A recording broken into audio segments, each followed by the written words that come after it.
අපි හැමෝම ශිෂ්ටාචාරය ගැන ඉගෙනගෙන තියෙන කතාව සම්පූර්ණයෙන්ම වැරදි කිව්වොත් මෙසොපොතේමියාවේ ඉතිහාසය අපි හිතනවට වඩා ගොඩක් ගැඹුරු වඩාත් සංකීර්ණ ප්‍රහේලිකාවක් අද අපි මේ ප්‍රහේලිකාවේ සැඟවුණු පැත්ත දිහා බලන්නයි සූදානම් වෙන්නේ.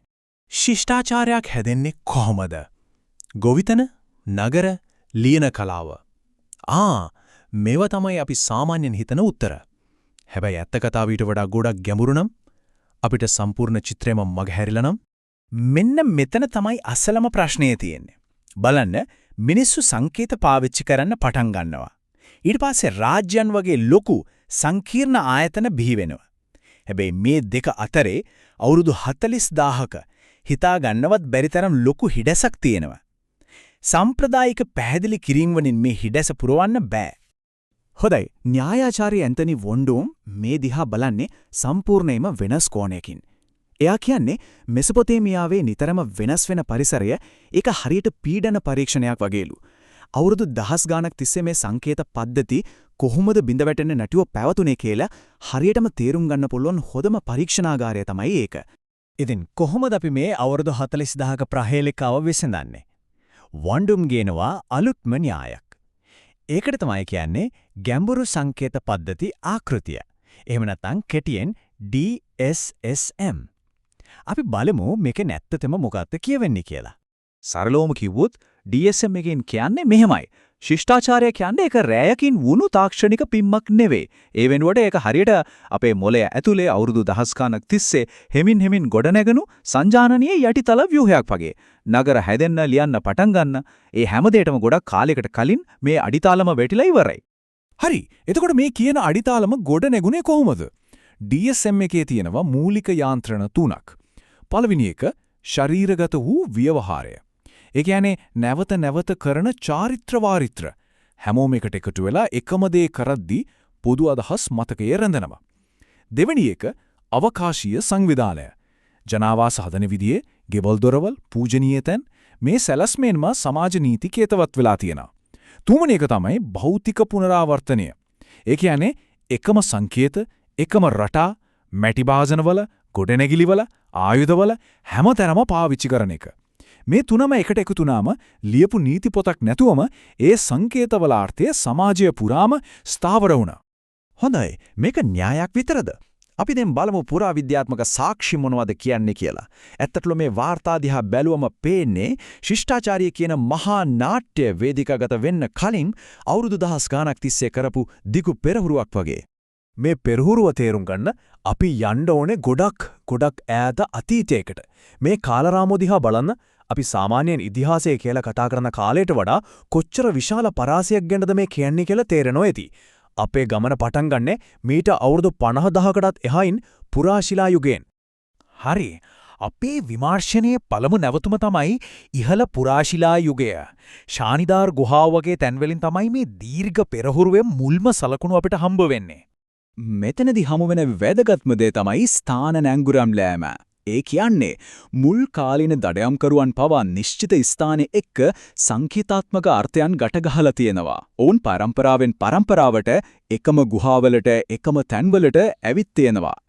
ඒක හරියට මතකයේ භූමියට මලවලා වගේ. DSM අඩිතාලමේ මුල්ම ගඩොල තමයි මේක. කාලයත් එක්ක ඉදිරියට එද්දී අපි දකිනවා ඊළඟ පියවර. දැන් කුඩා කණ්ඩායම් වෙනුවට විශාල ජනකායක් ශ්‍රුතු අනුව එකම තැන්වලට එකතු වෙන රටාවක් පටන් ගන්නවා. මේක ඊටම තීරණාත්මක වෙනසක්. මේකට කියනවා සංකේතාත්මක දෝෂ නිවැරදි කිරීමේ යාන්ත්‍රණයක් කියලා. හිතලා බලන්න හැම අවුරුද්දෙම හැමෝම එකම තැනකට එකතු වෙලා එකම චාරිත්‍ර නැවතත් කරනවා. එතකොට කාට හරි දෙයක් අමතක වුණොත් නැත්නම් වැරදුනොත් සමූහයේ විසින්ම ඒක නිවැරදි කරනවා.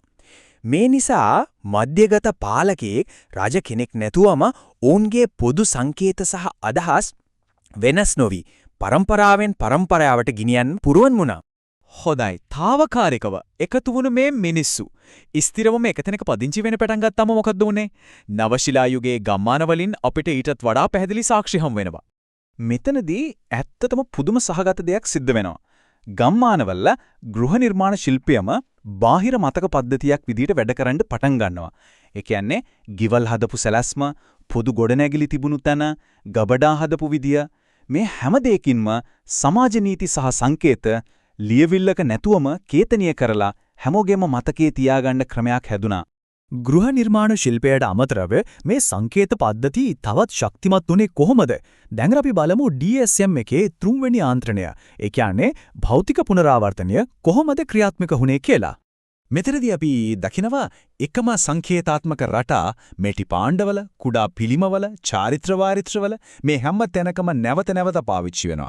මේ පුනරාවර්තනය නිසා පොදු සංස්කෘතික භාෂාවක් එහෙම නැත්නම් ව්‍යාකරණයක් ශක්තිමත් වෙලා දහස් ගණන් සැතුපුම් හරහා පැතිරිලා ඒකේ පැවැත්ම තහවුරු කරගත්තා.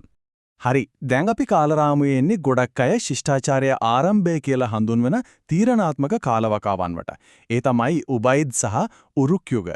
මෙන්න මේක තමයි මුළු තර්කයේම වැදගත්ම කෑල්ල. අපි ශිෂ්ටාචාරයේ ආරම්භය කියලා හඳුන්වන මුළුම දේවස්ථාන සහ නගර කියන්නේ අහසින් පවත්වුණු අලුත් දෙයක් නෙවෙයි. බලන්න දේවස්ථාන හැදුවේ පරණ චාරිත්‍ර කරපු තැන්ම ලොකු කරලා. නගරවල ගෙවල් හැදුවේ නවශිලා යුගයේ තිබුණු සැලසුම්ම ලොකු කරලා. ඒ කියන්නේ ඔවුන් අලුතෙන් දෙයක් පටන් ගත්තේ නැහැ. ඔවුන් ගලේ ඒ වෙනකොටත් අවුරුදු දහස් ගාණක් තිස්සේ ස්ථාවර වෙලා තිබුණු සංකේතාත්මක රටාවන්වම විශාල පරිමාණයකට ගෙන අප එක විතරයි. හොඳයි. මේ රටාව මෙසොපොතේමියාවට විතරක් සීමා වුණු දෙයක්ද? මේ න්‍යාය තවත් ශක්තිමත් කරන්න අපි බලමු සම්පූර්ණයෙන්ම වෙනස් පරිසරයක් තිබුණු ඊජිප්තු ශිෂ්ටාචාරය දිහා. DSM න්‍යාය එතනත් වළංගු වෙයිද? මේ සංසන්දනයෙන් ඇත්තටම පුදුම හිතෙන දෙයක් පේනවා. මෙසොපොතේමියාවේ පරිසරය අස්ථාවරයි. නිතරම වෙනස් වෙනවා. ඊජිප්තුවේ පරිසරය ස්ථාවරයි. නයිල් නදිය නිසා පුරෝකථනය කරන්න පුළුවන්. හැබැයි මේ බාහිර වෙනස්කම් කොහොම තිබුණත් මූලික රටාව, ඒ කියන්නේ සංජානනීය පෙරහුරුව දෙකේම එක සමානයි. ශිෂ්ටාචාරයන් දෙකේම රාජ්‍යයන් බිහි වෙන්න ගොඩක් කලින් දීර්ඝ කාලයක් පුරා සංකේත ස්ථාවර වීමේ ක්‍රියාවලියක් සිද්ධ වෙලා තියෙනවා. මේක DSM ආකෘතියේ විශ්වීය බව තහවුරු කරන්න ප්‍රබල සාක්ෂියක්. ඉතින් අවුරුදු 50000ක් ඈත අතීතයේ ඉඳලා මෙසොපොටේමියාව හරහා ඊජිප්තුව දක්වා අපි එකතු කරගත් මේ සියලුම සාක්ෂි වලින් අපිට එන්න පුළුවන් අවසන් නිගමනය මොකක්ද?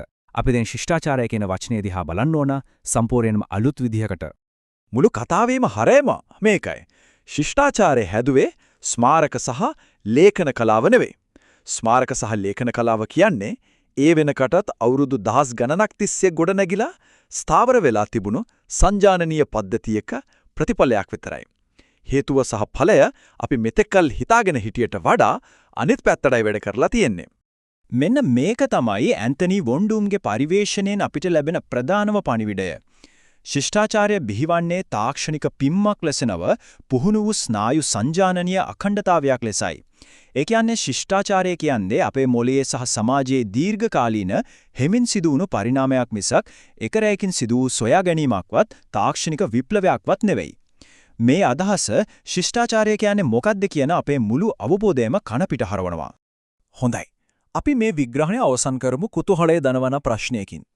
ශිෂ්ටාචාරය කියන්නේ දීර්ඝ පෙරහුරුවක් නම් අපි අද මේ මොහොතේ පෙරහුරු කරන්නේ කුමක් සඳහාද?